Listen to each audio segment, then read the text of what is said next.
That's it for Roper Report. That's it for games coming out this week, Gregory. But what comes out next week, Colin Moriarty? I don't know.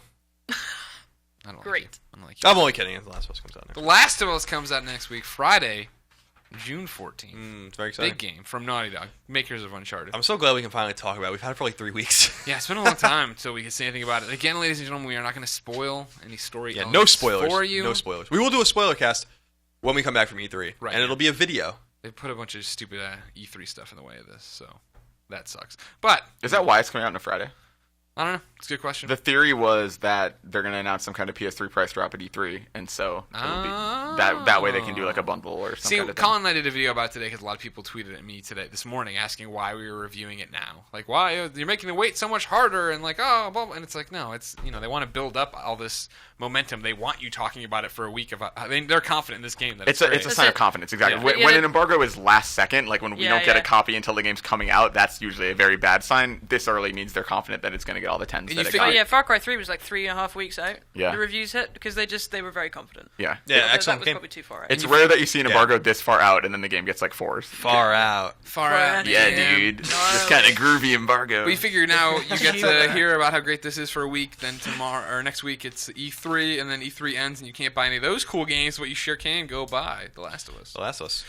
Colin, you gave The Last of Us a 10. I did. Called it a masterpiece. I did. I Why? never even thought about so the interesting thing in all the games I reviewed, I've never even approached a 10 in my mind. I'm like, never did I encounter that. And when I started playing The Last of Us, I was like, this game's very impressive. It's very impressive. We were really enjoying it. We were talking about it more and more.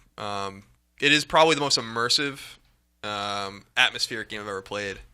And I think that you could nitpick little things about it that might be frustrating or technically wrong with it in some way, but nothing breaks the immersion. Nothing makes you not want to play it. Nothing makes you not want to explore it. Nothing makes it not a marvel, if that makes any sense. It's an exceptional game. It really is, and it has I'm not the only one. It has like 27 tens I think right now on Metacritic. Yeah, excellent. So it's just one of those special games. A masterpiece, a 10 on IGN doesn't mean it doesn't have flaws. It means that you can't imagine a game being any better than that, and I really can't imagine a game being any better. It's PlayStation 3's best game. Funny you say that.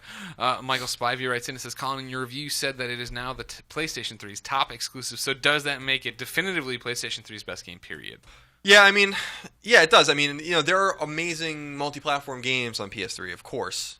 I think about GTA or something like that. Fallout I really 3. enjoy Fallout 3, Fallout New Vegas, and Skyrim not so much on PS3, but Sorry about that. there are a lot of great games on PS3, and PS3 also has a lot of great exclusives. And the reason I wanted to point out that it was the best exclusives is because PlayStation's known for its high-tier exclusives, especially the last few years. Right. Really since 2009.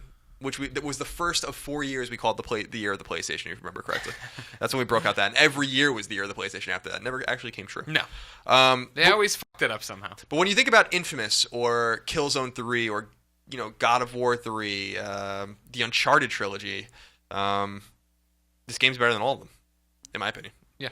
And Naughty Dog, I think, is very clearly the best developer in the industry. They just make games that are significantly better than most other games, and in several ways as well. Yeah. It's not just the technical side. It's the writing and Right. the way that they have a grasp of interplay between several characters. I think is what elevates them. Like they just have a grasp of that's so far beyond what most people seem to be able to manage. Yeah, and in this game especially, I'm not done with it yet. I'm at 81%, I think, so I'll be it tonight. Kid. The voice acting is, and Troy Baker, Ashley Johnson are incredible, but even supporting cast, Right. just all around, the voice acting is ridiculously good. Yeah, Ashley Johnson, first off, Ashley Johnson has the best lines. She's been given the best lines as Ellie, because a lot of times I think she reacts like we would or whatever, you know what I mean? There's a great part, I don't want to ruin anything, so there's a great thing in there for her, but especially Troy Baker's Joel, having talked to Troy Baker, you know what I mean? Had a real conversation with him, if I didn't know anything about the game, right, I would sit down and not know that was him. 100%. His Joel does not sound like him at all. Not only that, but talking to Troy Baker and then hearing Snow and Booker and all these other characters he's played, you would certainly not ever connect Joel to that. He sounds, and not only that, but I lived in Texas and he sounds so much like my friend's dad. He just sounds like that Southern guy. And so Friend's dad up. he sounds exactly like him. But no, the game's great so far. I haven't beaten it yet, so I don't know if I can. Well, we're not. Yeah, I mean, you get the idea of how the game feels at that point. Of course. I'm like just under 10 hours in, I think. It's just an unreal game. I mean, I think we expected that it was going to be an excellent game, and I think that with the Uncharted 2, the core of the Uncharted 2 team working on this, it was the expectation was that it was going to be a phenomenal game, but we didn't know how good it was going to be. And like when I reflected on the experience, it took me almost 18 hours to beat it. It took Greg about 15. I was like super meticulous going through it because I really wanted to explore this world. Everything's there for a reason. That's what's so cool about it. There's not just vacant corridors and rooms with furniture and you don't care. Like there's pictures and kids' toys, rotted out, food on the counter. Like people leave their disarray. This house has probably been walked through by 100 survivors, picking through it, taking what they need or whatever. Everything's very thoughtfully put together, and what's really remarkable about the game is how quickly Naughty Dog makes these games. See, like that's the other thing we always talk about it when we compare them and we make fun of Team Ico all the time. These guys haven't made a game since 2005, and that time, Naughty Dog made Jack Racing, and then the Uncharted trilogy, and then The Last of Us. The Uncharted games have Metacritics of like 90, 92, and 96 or something like that. Yeah. And now this game has a Metacritic of 95. Like, I don't know how they do it, but they do, and they do it very quickly. I don't think The Last of Us took more than 3 years to make.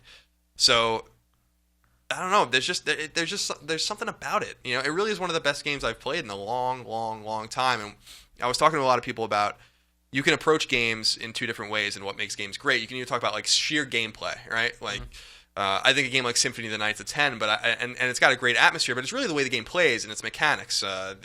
Finding equipment and exploring this castle is like really fun. The game plays really well. Or Mega Man 3 is another good example. Like my favorite game of all time. It's a gameplay experience. And Last of Us is a gameplay experience, but really the presentational qualities are what make it shine. The game plays amazingly. There are games that play better than The Last of Us, but you don't care about that because everything around it has a meaning and a purpose. It's the world building as well, isn't it? Yeah. It's just a remarkable game, There's the way I talked about it. I played it pretty much over a weekend. I'd done a little bit ahead of time, and then got really hours just sitting on the couch over the weekend. And when I was getting ready into the final section of the game, when it's all coming to a close or whatever, I stopped to make lunch and I went out and there's this scene that kind of encaps all this horrible stuff you've gone through, right? And there's like this one moment of like sunshine or whatever. And I went out and I walked the dog, and I was just thinking about how perfect that was getting out of where we just were and how horrible everything was. But then, like, I started thinking back over, like, all the hours I had been playing, right, of, like, all the things these characters had been through. And it really struck me what a journey it was. And obviously, literally, when we found out that it was a cross-country excursion, we're like, oh, well, you'll be saying all these different things, and that's cool. And you're climbing over crap. But, I mean, like, just the range of emotions you've felt with these characters, what they've gone through, how you've seen them grow and change, it's amazing. That was the thing that blew me away. Let's go to another question, Colin. Jack writes, and he says, Colin, while you not only broke the news on The Last of Us trophies, you also delivered an excellent review. Thank you. There's still one question on my mind. How are said trophies? Do you see yourself getting platinum? Yeah, I'll platinum it. It's gonna be harder than the Uncharted games. It's a trek, man. I have one trophy so far in that game. What did you get? Which one? For crafting one of everything. I didn't get a solitary trophy till I beat it. Wow. Like I didn't find everything. There's not like a trophy for completing each chapter or anything like that. Like it doesn't work. And for a while, I thought it was turned off, and then I was just like, oh no, I'm just not hitting the milestones because there's not a million trophies in the game. It's not one of those games that's like here's a ton of bronzes. It's like, hey, there's a lot of golds. Yeah, and I give them a lot of credit for that because it would have been really stupid to do like for this kind of immersive game where like the atmosphere is like ding, what you're enjoying about it. Exactly. It's like you shivved 10 clickers. Like I mean, it would have broken the immersion. I think so. This was a better approach that like that. It actually like scared the crap out of me when that trophy popped because I was like in a really intense situation and I crafted like a smoke bomb or something and then the trophy popped and it like scared the shit out of me because I'm like, as stupid as that sounds, like I'm not used to hearing that at that point in the game because it was like 8 hours in by the time I heard a trophy click. So Colin, how many did you get through in your 18-hour playthrough? I got that one, the one for crafting, and I got I have some multiplayer trophies too. Ah, yes. Yeah, but then I got the silver trophy for beating it. I'm not sure if the trophies stack. They do. I wasn't paying attention when I got those trophies. But like, here's the thing about it is that they stack. Did you play it on hard? I would have played on hard. When you're playing when we review, you usually play on normal. So you play on normal, which unlocks Survivor. So you can play on Survivor now to get the hard trophy, but that's just on that one game. So when you go New Game Plus, you start on normal again. you're gonna have to play it again. That's okay. You go back to the other game, play it on Survivor, and then you go back to New Game Plus. You play it through. So you'd have to do 3 playthroughs. See, that's right. Yeah, I mean that's the beauty of the game, though, is that you can get through it in so many different ways. I mean, it's a linear game, but you can get through it in so many different ways that it makes you want to play it over and over again. I know I wrote about this a little bit, where I felt a real feeling of frustration. Yeah.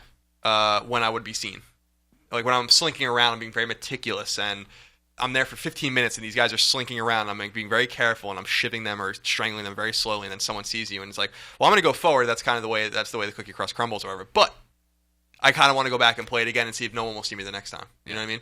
And then you could take the guns blazing approach, or you can just melee the shit out of people, or you could just go through parts without fighting anyone at all, which is something I rarely did. Yeah. But you could. Yeah, for me, it's the exact opposite. It's like how you talked about Journey and Walking Dead.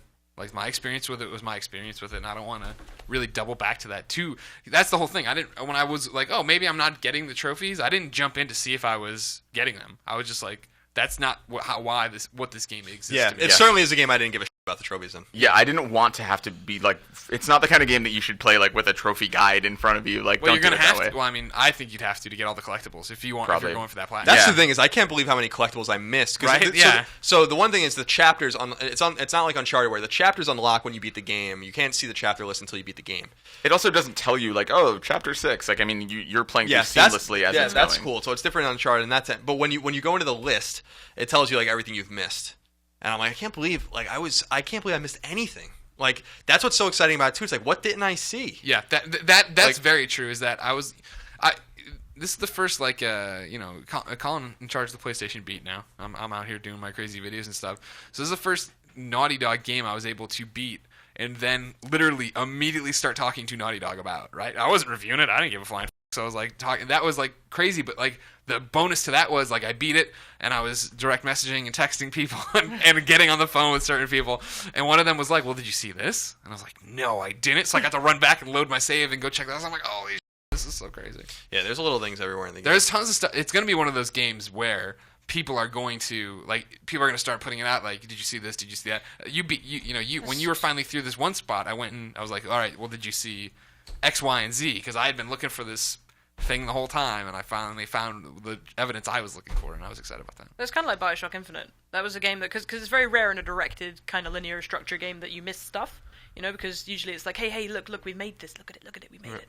But with BioShock Infinite, when I finished that, and then I was talking to people about it, and they were like, well, you missed this, you didn't see this, you didn't see that. Did you, all the codec things, didn't even the see that. Exactly. The Yeah. voxophones tell, like, even just some of the Amazing stories. vignettes about, like, the woman who's married to a handyman and little things that have literally nothing to do with the core story, but it's, like, over the course they build up to a separate thing, A yeah. friend of mine didn't get the little thing with the little folk song on the guitar in the basement. Oh, yeah. That. So, Yeah. Last of Us, it's really rare to have a And game Last of Us that's- has stuff like that, too. Yeah, Like, that's you awesome. will find little written notes from people or things in houses that... Find that stuff, because Yeah. that, for me, was the best. For sure. Like, It adds a lot, yeah. This sucks that you can't talk. I still want to talk about it, but there was, like, for real, like, the opening's, like, there's all these emotional moments throughout this game, but, like, the first one that made me pause the game and, like, react to my life was a note I found. It wasn't even, like, something crazy, like, I saw Ellie do this, that, or the other. Yeah, and the beautiful thing about the notes and you find voice recorders and all these things, comic books and all sorts of things in the game is that they're all handwritten. And it's not the first game to do that. There are some games that really pay attention to presentation that do something like that. But the notes are all handwritten. They're crumbled. They got. They're not in Comic Sans. Now Comic Sans, they're weathered. Some of them have been sitting here for a long time. And what's really cool is that a lot of these tell stories about people you never meet. But maybe you're in their house or like you're where they lived for several years after the pandemic. And the other cool thing about the game that I think people are really going to appreciate, I think that I appreciated in this game more than any other game I've ever played, is that the enemies feel human, and you're uncomfortable killing them. Well, it's not even that the enemies feel human; it's that the human elements, so the human enemies feel human, and obviously the clickers, the infected, do not, and it is like a marked difference when you're fighting them, because you almost alternate. You might go through a long section where it's all infected, and then suddenly you come up on humans, and you have to use a totally different strategy. Like, you can't sneak up on them the same way. You have to do everything differently. Like against humans, I almost entirely use guns. Against infected, I never used guns. And so like it's like really interesting, just kind of adapting your strategy. Yeah, in terms of how you feel about killing them as well, like all good zombie fiction anyway plays with this thing of like, is there still an element of human in there? And I think for a lot of people, the problem with zombie fiction is like this immediate switch that people have where they're like, oh, zombies now, let's do killing. And The Last of Us deals with that very well, because the inhumanity of the clickers, of the infected, is so well expressed. They are so creepy, the way they move, the way that, and you then relate to, because without spoiling anything, Joel's been through a lot, and you relate to all the things that he's had to do, and you've got that distinction between, you've got the danger that is the infected and the danger that is other people, the man's inhumanity to man aspect. Actually reminded me a little bit of The Road. That's the first sentence in my review is that it's the analog to The Road. Like it is The Road in many ways. I mean, it's instead of a father and a son, it's a man and a little girl that have a parental sort of relationship that evolves. But yeah, I love how uncomfortable it is to like strangle a dude and he's grasping at. It's not like a guy that like it just collapses like an accordion, like one of many soldiers or something. It's like he's grasping at your arm. You stab him in the neck. He's gurgling and like he's begging for his life and stuff like that. Like even the clickers. Or actually, the runners like somehow become cognizant when you're fighting them. Like you hear them yelling and stuff. Yeah, they talked about this. This isn't a spoiler for the game because it's been in previews since the first time when I went hands on and actually saw these guys in action. Is the fact the runners, when they're not in an agitated state and don't know you're around, the idea is that the virus, the cordyceps, the fungus are growing out of them and they're changing and they're still somehow a little bit cognizant of what you do. So you walk into rooms with them and they're standing there and they're just sobbing and moaning and like it's like holy. It's creepy. It's creepy. Yeah, and the clickers are horrifying. Like I there's a very specific time, the first time you meet them, and it's. You don't have to fight them at all. I think they're there to kind of like for the developer to kind of be like, hey, here they are, and like if you want to mess with them, it's like a Big Daddy in Bioshock 1 sort of thing. Yeah. And they're just terrifying. Like every time you see them and you see them skulking about a map or whatever, it's like, God damn it! Like these guys are horrifying because they can't see you, they hear you. So like you could flash them with a flashlight and do all these things, but like you can't make any noise, and you could be right next to them. Yeah, that was the really part of like when they introduce these guys and explain to them that they only see you if you move. So there's times where you're just crouched down and they're like walking past you and you're like, are they going to sense that I'm here? Because if it's like anything, right? It's like if you're moving around a room, sometimes you sense things in the dark, right? It's the same thing. But it's also that's where like the resource scarcity comes in, because it is really insanely like sometimes you are out of everything and you have to find a creative way to get past a situation. And like with clickers, like you can use a shiv to take them down, but if you don't have one and if you only have like one hit left on your melee weapon, like you suddenly have to rethink your entire strategy, and it's like it's nerve-wracking. Like there are parts of that game that are actually it's not like a horror game necessarily, but that are legitimately scary and tense because like, you don't know how to get out. I think it's a horror game. I thought it was survival horror for sure in the middle of it because it's so much survival. survival. The emphasis on survival. There are sections of it that absolutely feel like survival horror to me, but then there are other sections that I don't know. It just feels like a general adventure game. Like I feel like it actually kind of. It transcends those genres in a really interesting way. I mean, because it's like it takes elements of a roller coaster action game like Uncharted, and it takes elements of survival horror, and just like this is what we are, this is what I am. Yeah, there was one sequence I talked to you about the next day where I was like, it felt more Resident Evil than the past few Resident Evil games I've played. Yeah, I mean, it embraces this sort of this dystopian like post-apocalyptic thing. It like doesn't let up at all.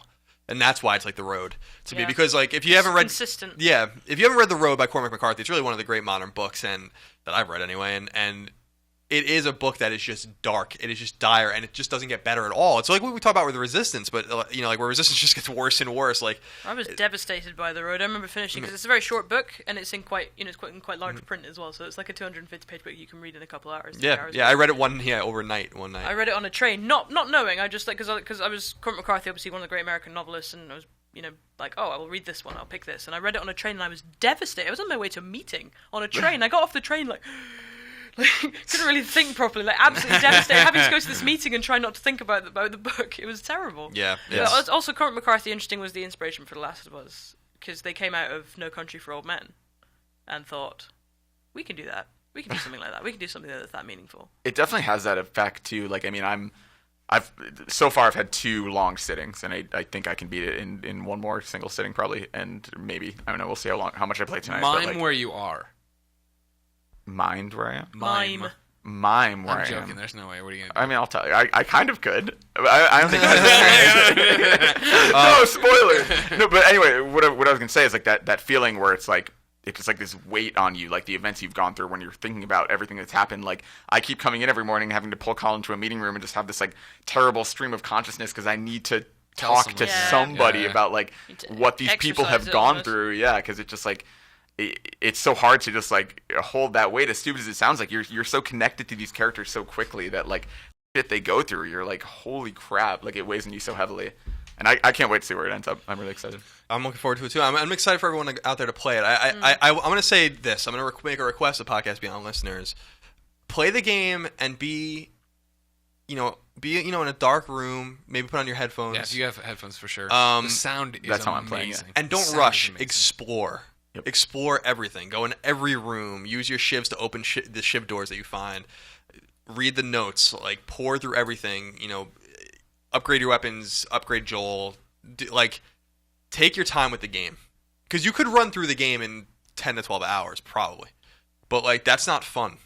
Do it later when you're speedrunning or doing your New Game Plus or whatever. But the first time you play it the way it's meant to be played and really take it in. I'm telling you, you're not going to have an experience like this anytime soon again. I don't think on a video game. So, and not only that, but when you're going through rooms, don't even just explore everywhere for collectibles. But also if you step back and actually look at the design in some of those rooms, just the environments themselves, without telling an actual story, just from what's going on in that room, it tells a little story. Environmental narrative. Exactly. Yeah. Perfect. It's new buzzword. I don't know if this would be considered spoilers, so I'll wait. But yeah, there's stuff in certain places where I was just like, wow, that's in one thing you see tells a story, and you know exactly what happened to the people who used to live there, and it's brutal and devastating. And that's the thing games should. That's the thing games should do more, and it's the thing games can do that can be done to a limited extent in film.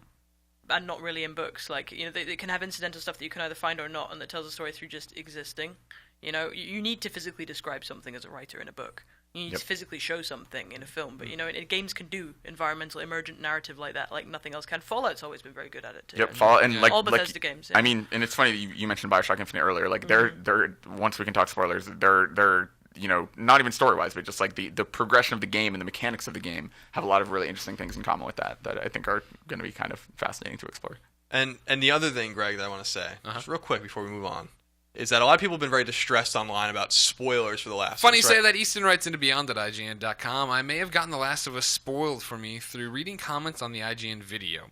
While I quickly looked away after the first few words, what was revealed to me makes me less excited to play the game.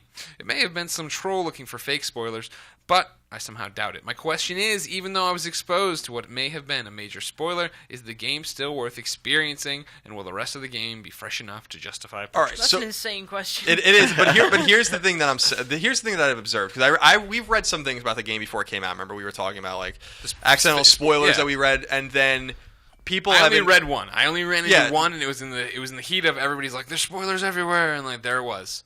Based on the fact these cutscenes got leaked or whatever, there was descriptions of cutscenes. The file names through the demo were leaked. But here's the thing about all of this, at least from what I've seen, both before and today. Yeah. Because people have been, asking me, is this really a spoiler? And someone even linked me to an article where it's the 5 biggest Last of Us spoilers. I haven't read one real spoiler yet. Not one. There's a million fake spoilers out there. Someone wrote into Beyond today, and it's here's the spoiler. If you scroll down, can you tell me if it's real? I'm this is totally fake. This isn't even in the game. That's almost exciting. Yeah, so yeah, exactly right. So I kind of feel a lot of the spoilers are just totally shit. The article that the dude sent me about the 5 biggest The Last of Us spoilers, 4 of them were not even remotely true. Yeah. So, and one of them was kind of true. So I was what I'm saying is dodge the spoilers. Don't feed into that. Don't worry if you saw something, because I'm telling you, chances are, and I'm not saying there aren't real spoilers out there, because I'm sure there are, but you may think that the game has been spoiled, and it's really not been. No, yeah, exactly. Nothing. I mean, if there's on the one of the guys who wrote in, maybe there was multiple, I don't know, that I saw when I was doing the emails here about it. Part of the spoiler he said was true, but it's a part of the spoiler. One of the hypotheses we've been doing since the second Rewind Theater. It's not nobody has spoiled the end of the game that I've saw. The spoiler we saw, months ago when this all happened, was a definitive. Here's how the game ends. Bam! And when I was playing through the game, it was totally out of my mind. I didn't even think about it. And then when I beat the game, I was like, oh, wait a second. By the way, that spoiler wasn't even true. You're on a journey here. It doesn't matter if you know where you're going. It's how you get there. A lot of people looking for attention out there with a bunch of bull. is basically what I'm saying. So Isn't that essentially our job? I was gonna say, can that be the Podcast Beyond tagline? Podcast Beyond. Looking for attention with a bunch of bullshit. It's good. Users lose all sense of reality and enter another world. Remember, do not underestimate the power of PlayStation.